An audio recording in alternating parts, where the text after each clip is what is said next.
I can't believe we're already reaching the last couple months of the year. We're into those deep winter, chilly months coming ahead, which means it's time for another Hiberknitting collection. And I went all out this year with some super cozy accessories, lots of fun stitches, and a beautiful new ebook this year for you to enjoy some winter Hiberknitting. So this year's collection is going to be an ebook collection, so you can get a PDF copy of each pattern via Ravelry or Westknits.com for the Hiberknitting 4 ebook. And if you also want some yarn or kits, all of the Hiberknitting shawl kits, it's called the Glittering Snowscape Shawl for this year's Hiberknitalong shawl. So this is the shawl included in the Hiberknitting 4 collection. And if you get a kit at Stephen and Penelope, you also get the ebook included with the kit and lots of other goodies. So let's walk through some of the designs this year, get inspired for the knit along, and see some details of these Hiberknitting 4 designs. So it all started with the shawl. I designed the shawl first for most of the Hiberknitting collections, and that's the main showcase piece for the Hiberknitting 4 collection. And we're gonna do a knit along for the Glittering Snowscape Shawl that starts December 26th.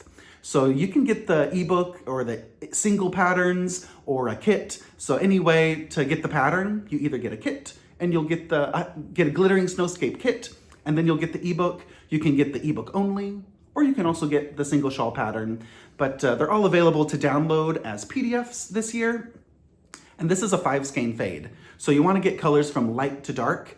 And starting with the lightest color, you really get these stitch patterns that pop out with the light color. So I'd recommend starting lightest, and then those deep colors, the textures get a little bit more simple toward the end of the shawl, ending with a beautiful scalloped garter stitch border. So I really like that dark color as the border, and then you get to see all the other 4 contrast colors pop out from the darkest color.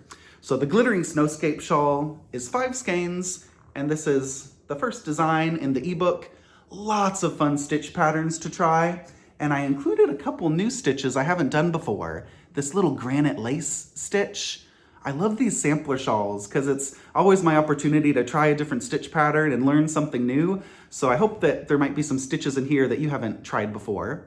I mixed in some simple stitches, so you have some relaxing rows to break up the other sections. And this is a fun one. You'll get a video link in the pattern that shows you how to do this pillar stitch. It's a really simple pattern repeat with a little yarn over where you pass the yarn over 2 stitches. But it's really easy to do, and I show it in a video tutorial linked in the pattern, but I just love those little subtle floats that run across the stitches. Some eyelets, slip stitches, and then that final big border. It's quite a big size, so you're gonna get a lot of relaxing, fun knitting time this winter with the Glittering Snowscape Shawl. And we have kits for this at Stephen and Penelope. If you're looking for a color palette, we put a whole rainbow array of kits. So take a look at those. And if there's ever a color palette you're looking for in particular, you can always send us an email at Stephen and Penelope. And we love helping you pick your colors. But get 5 colors from your collection or from Stephen and Penelope. And it's really fun to mix those together in a faded array to show off those sampler stitches. All right, so the other designs, there's a lot of accessories in the book, and I got really inspired by the ending, the finale of this year's Geo Gradient shawl. So I took that dip stitch and applied it to a lot of cozy new winter designs. So this is probably my favorite. I just love the fit of this sweater. It's a DK weight sweater with DK weight tandem, and the dip stitch is a little bit thicker with these stitches where you knit and grab new stitches, and it makes these beautiful elongated stitches. And you see how it's a little bit more plump there on the dip stitch? It makes a beautiful squishy texture, which also gives a nice structure to the yoke. So I'm gonna be wearing this sweater a lot because it's not too loose and drapey. It has that beautiful winter, cozy, warm structure to it. So you can use as many colors as you like for the dip stitches. I used a main color and Pebble, the Pebble colorway for my main color throughout the sweater. And you'll see that in the broken rib. It looks kind of like a thermal waffle rib texture for the main color of the sweater. And then I used 5 other contrast colors. I used the colorways Sherbet, Unicorn, North Sea, Royal, and Mariniere for the other colors. Sherbert, Unicorn, North Sea, Royal, Mariniere, and then the original Pebble. So I had 5 contrast colors, just 1 skein each of Westwool Tandem for my sweater, along with that main color. We put some kits together. You only need 3 colors. I think 3 colors is enough contrast colors to give you a nice light to dark vibe for the sweater yoke. So if you want a kit for the sweater, we put a lot of beautiful palettes with a main color and then 3 contrast colors. So you do contrast colors 1, 2, 3, 1, 2, 3, 1, 2, 3. Same contrast colors for the cuff. So if you get a kit, it'll come with 3 contrast colors plus the main color, but you can spice it up. If you get a kit, you could add some leftovers from your stash, especially the cuff. You could like add a bright little coral pop or a bright blue and mix it up because you just need really small amounts for those little contrast stripes. But I just love this sweater so much. It's, one of my favorite new techniques because you only work with 1 color at a time, but you get this, it kind of looks like stranded knitting, but it's just so pretty with the increasing motif. You start really, really small with little dip stitches, and then you increase in the dip stitch to get that seamless crescendo of color in the yoke. Really fun and much simpler to knit than it looks like. So that's the Treasure Trove sweater. And you can have a whole Treasure Trove outfit from, well, at least from head to waist. We've got a hat. This is probably the simplest Treasure Trove accessory. And if you want to just get started with trying out that technique, then you just cast on some DK weight. I used 4 colors of tandem, DK weight tandem for this Treasure Trove hat. And you just cast on with ribbing and do the same dip stitch. 1, 2, 3, 4, colors 1, 2, 3, 4. And you could, I need to put a pom-pom on this. Yeah, I got some leftovers. You'll have plenty of leftover yarns. I need a big pom-pom. So this is one of our Treasure Trove hats in all of our warm Westwool colors. And then there's a Treasure Trove cowl. This is my favorite cowl shape where you knit in the round. You knit a tube in the round, so it's reversible. It's a tube, so it's double thick, and it's a squishy stitch as well. So it's really structural and makes this, even if you're not wearing a hat, you can have this like little hooded effect with your Treasure Trove cowl, or you could fold it down for a super warm winter woolly cocoon. So that's the Treasure Trove cowl. You knit it as a tube and increasing the dip stitches and then decreasing the dip stitches, and then you just seam it closed at the beginning. I use this shaping a lot for my cowls because it's my go-to bicycling shape. You don't have to worry about it flying away. When it gets chillier, you can pop it over your ears, and then you'll complete your little Treasure Trove ensemble with some mittens. These turned out so cute, and they're really quick to knit. And they come in, I believe, 4 sizes. So this is size 3 in the pattern, and I have a pretty big hand. There's even a bigger size if you need, and there's 2 smaller sizes. So you could have Treasure Trove mittens for the entire family. And it's really easy to just to customize the length. There's notes in the pattern if you want it shorter, or if you have longer hands.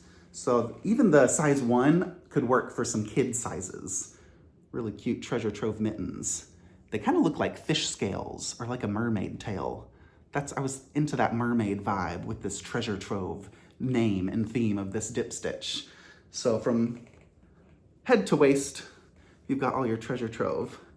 And I did a different color palette. I put lots of colorful kits together for some of these accessories, like the Treasure Trove cowl. And you could imagine, like, you can see the colors now. So maybe this warm color palette. You could maybe imagine one of these color palettes for the sweater.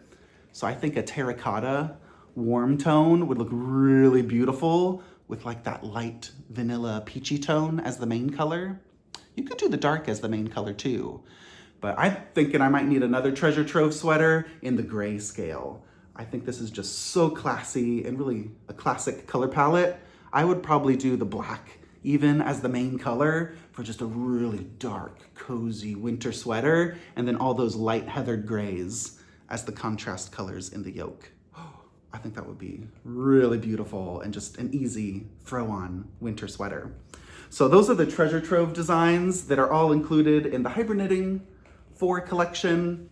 And there's a few more. I put some cables in the collection. I don't do enough cables. I need to do some more cabled shawls, but I designed this really simple DK weight hat. I can never have too many hats in the winter, and this is one of those one skein wonders. So one skein of a DK weight yarn. These are all Westwool Tandem. This is the Dijon, one of our new golden colorways. It's a really glowing, scummy gold, brassy mustard. So Dijon, there's really simple cables, some plump ones, some skinny ones, and even a little honeycomb cable with some twisted stitches. So you can have the cushy comfort hat and a matching cowl set.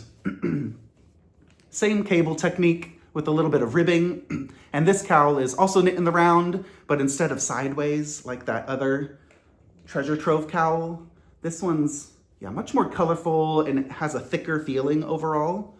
Double thick with that thick stitch. And this one's also double layered, but with a fluffy Surrey alpaca layer. So you're going to knit the wool layer first with Westwool Tandem, and then just one skein of a fluffy yarn like Ching Fibers Melted Baby Surrey, or you could hold 2 strands of mohair together, or you could use Walk Collection's Big Kid Mohair. That would be really fluffy and soft. Any of those thick alpaca or mohair yarns. If you have skinnier alpacas, if you have lace weight alpacas or mohairs, I would hold at least 2 strands together. Maybe even 3 if you want it extra fluffy, but 2 strands would be enough. This was a thick yarn already, so I just used 1 strand and the whole lining. You're gonna knit that lining just in stockinette stitch, really relaxing fluffy rows, and then you just seam the end of the fluffy row together with the cast on from the wool. But I just love this little set. You could have a matching cabled accessory set. And this is the blue. This is our Morgaine colorway. It's one of our new Westwool blues that's in the medium tone, but it has a nice dusty, saturated, kind of cool quality to it. Morgaine. I think this would be a really beautiful color as a sweater as well. Like Morgaine as the main color for the treasure trove sweater. I think that would look really good with some light blues and icy grays. Morgaine. Really nice. So that's the Cushy Comfort cowl and the Cushy Comfort hat. Just 1 skein of DK weight tandem for the hat. So really good for gifts. You could make a few of these. This is the Blue Spruce colorway. Blue Spruce is a little bit lighter than Morgaine. It's in the same family, but you can see it's definitely really light, and Morgaine is more saturated. But it's kind of like it's definitely blue, but it leans more into the gray tones. It's like a light blue-gray, Blue Spruce. And this is our Cardamom colorway, a nice warm orange. So you could knit some hats for friends and family. And the final design in this collection is the Kvamsvik blanket. It's a beautiful, super big modular blanket that comes in a few sizes. So there's also a baby blanket size in the pattern that you could knit with 5 colors of DK weight wool. And the Kvamsvik blanket, the large size, I knit lots of colors, and we put some kits together as well with Westwool Tandem, so you could knit a really big, cozy blanket for winter. I named the blanket the Kvamsvik blanket after Kvamsvik, the location in Iceland. It's also a hot spring in Iceland. So I went there earlier this year with my friend Linda and Hjordis, and we sat next to the ocean, sitting in these little rocks with warm water and just the scenery. I was just so inspired because it was just mountains with the moss and all the lichen mossy tones and the rocky, gritty, earthy tones as well. So I chose my original palette off of all those Icelandic inspired browns and grays, mossy greens, and this bright orange in the blanket. It always reminds me of this lighthouse. It's in a different area of Iceland, but there's this bright orange lighthouse. So I love when there's like an electric, energetic pop of color amongst all the grungy, earthy, natural tones in the Icelandic landscape. So this blanket just brings me so much comfort and a lot of happy memories. So there's a lot of colors in it, and it's a great canvas for you to customize with color. So with those big blanket projects, it's really fun to use lots of colors, so there's always something to look forward to, and you can choose tones that remind you of a certain place, or you want to be surrounded by something comforting and some really good memories. So the big blanket projects are those meditative projects in my, in my knitting series that invite something cozy, invite good memories. You're gonna be working on the blanket for a while, so you want a lot of colors that just relax you and bring back all those comforting memories. So that's the Kvarmsvik blanket, and it's knit modularly. So as you knit it, you don't have to sew any pieces together. It's lots of little parallelograms, and I give you the color series of how to lay out the colors to get that similar staggered diagonal color effect. But it's modular, which means you're knitting all the sections together. No seaming, just knitting using my modular magic techniques. And once you're done, you just pop a little border around the edge, and then it's ready to share on your couch for cozy movie nights and knitting on the couch with your cozy blanket. So these are all the Hiberknitting 4 collection pieces. If you have a favorite design, I'd love to hear what you're most excited to cast on down below. So all the links to these patterns and kits will all be linked down below, and you can leave me a comment about which project you think you're gonna cast on first. Are you gonna go for the big sweater? Or if you've never done the dip stitch before, I recommend doing the hat first so you can try out. You could even use the hat as like a swatch or to audition some colors, and then you could make a matching sweater for your hat. So give it a try. Let me know what you're gonna cast on, or if you're gonna do the Glittering Snowscape Shawl with us. So the knit along for the Glittering Snowscape begins December 26th. All these kits are at Stephen and Penelope, and we're gonna have a really beautiful and relaxing Hiberknitalong season ahead of us. So I can't wait to knit along with you and give you these new winter cozy canvases for you to paint with your yarns, dive into your stash, get comfortable and cozy with all that warm woolly goodness. So I'll see you during the knit along and also in the next video. So thanks for watching, and can't wait to see all your color interpretations of these Hiberknitalong designs.